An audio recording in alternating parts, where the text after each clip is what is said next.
జిల్లా దుగ్గొడి మండలం మోహమ్మదాపురం ప్రాథమిక వ్యవసాయ సంఘం నుండి మార్క్ఫెడ్ ప్రభుత్వ సంస్థ ద్వారా కొనుగోలు కేంద్రాన్ని ఏర్పాటు చేశామని కార్యదర్శి ముద్రబోయిన రమేష్ అన్నారు. వారు మాట్లాడుతూ సుమారు 30 గ్రామాల వ్యవసాయ రైతులకు ఈ కేంద్రం సేవలు అందిస్తుందని తెలిపారు.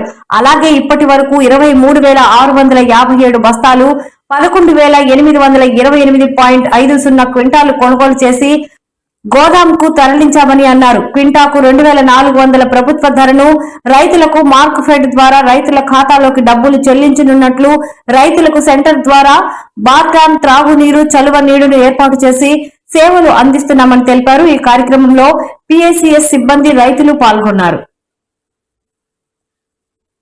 ప్రభుత్వం కల్పించిన ఈ మొక్కల కొనుగోలు సెంటర్ రైతుల కోసం సేవ చేస్తూ వాళ్ళకు తగిన విధంగా కృషి చేస్తున్నాము.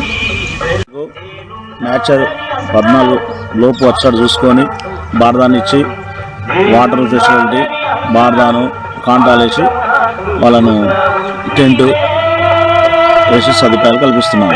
7 బస్తాలు షిఫ్టింగ్ గోడౌన్లు తరలించినాము. మిగతా 13,000 బస్తాలు మన దగ్గర సెంటర్లో నిల్వ ఉన్నాయి.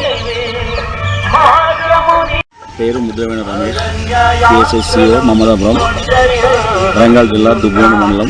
మమ్మదాపురం పిఎస్ఎస్ సంఘం ద్వారా మొక్కల కొనుగోలు సెంటర్ వెంకటాపురంలో కొనుగోలు చేస్తున్నాము. ఈరోజు వరకు 23,567 బస్తాలు కొనుగోలు చేసినాము. వరంగల్ జిల్లా రూరల్లోని నర్సంపేట నియోజకవర్గంలో మా దుగ్గొండి మండలకు ఒకటే సెంటర్ ఇచ్చినారు. అది మా దుగ్గొండి మండలం కింద 33 గ్రామ పంచాయతీలు ఉన్నాయి. ఆ గ్రామ పంచాయతీలకు ఒక దుగ్గొండి మండలకు ఒకటే సెంటర్ కల్పించినారు.